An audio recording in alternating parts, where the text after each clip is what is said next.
Funny comedy Mamun page থেকে আমি মামুন বলছি। আমরা রোজার দিন বিকেলে ঘুরতে গেলাম রাজাপুর রেল স্টেশনে। তো এখানে রাস্তাটা অনেক সুন্দর, তো ঘুরে আসলাম। দুই পিচ্ছি দেখা যাচ্ছে বাইক নিয়ে দাঁড়িয়ে আছে। তো এখানে ইট ভাটা, এখানে ডিজার মাটি কাটতেছে, এখানে প্রচুর ইট। এখান থেকে অনেক জায়গা ইটগুলা যায়, যে এইখানে ইট বানায় কাঁচা মাটি দিয়ে। এইখানের ইট অনেক জায়গা সেল হয়, মানে অনেক কম দামে পাওয়া যায়, ভালো রেটে দেয়। এইখানে ইটগুলা খুব বেশি চলে। তো এখানে ঘুরতে গেলাম।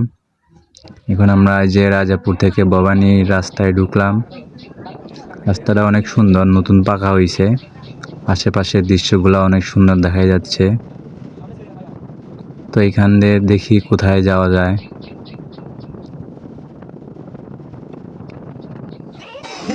এই যা ব্যারিকেডে মার খাই গেলাম, সামনে একটা হাঁস, তো বেঁচে গেল।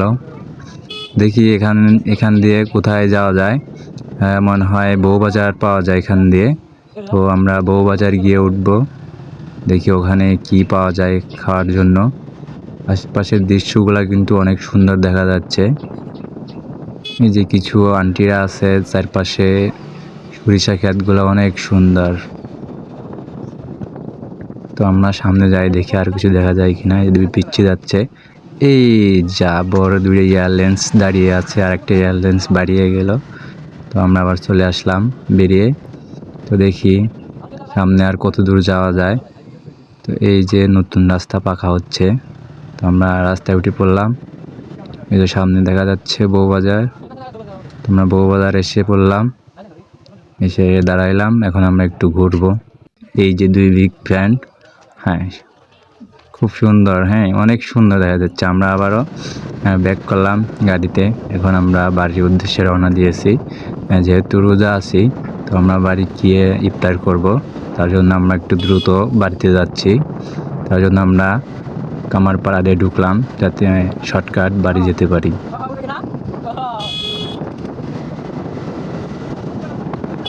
আশেপাশের দৃশ্যগুলো অনেক সুন্দর দেখা যাচ্ছে, গ্রাফিক্সটা। আমরা কিছুক্ষণের মধ্যেই হাওয়াই রোডে চলে আসলাম, বিশ্ব রোডে। তো একটু দেখে শুনে পার হব। এই যে একটা বাস চলে গেল। তো আমরা এখন বহলবাড়িয়া রোডে ঢুকলাম।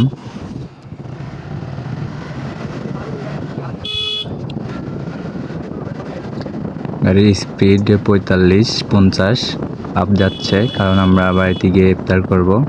সবাই রোজা, বিকেলে ঘুরতে বের হয়েছিলাম। তো এখানে অনেক লোকজন। তো আমরা বহলবাড়িয়া এই যে বাজার পাইলাম। কিছুক্ষণের মধ্যেই আমরা বহলবাড়িয়া নদীতে চলে যাব, আত্মাই নদী। তো এখন আমরা আত্মাই নদী পেয়ে গেলাম। এখন আছি ব্রিজের উপর, সামনে পাইকপাড়া রোড। তো দেখে শুনে পার হব। দেখে শুনে পার হয়ে এখন আমরা পাইকপাড়া রোডে আছি। দেখি দ্রুত স্পিডে যাওয়া হচ্ছে, কারণ সময় শর্ট, যে ইফতার করতে হবে। তো এর জন্য আমরা একটু গাড়ি স্পিডে চালাচ্ছি।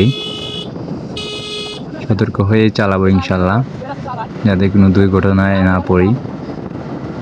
রাস্তায় অনেক কাদা।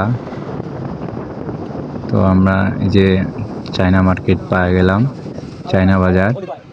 এখানে আগে বাজার ছিল, তো আবার নতুন করে বাজার হচ্ছে।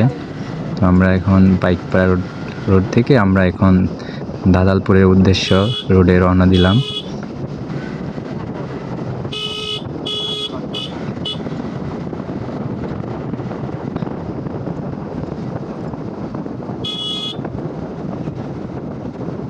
হ্যালো বন্ধুরা, ফানি কমেডি মামুন ব্লগ থেকে আমি মামুন বলছিলাম। ধন্যবাদ।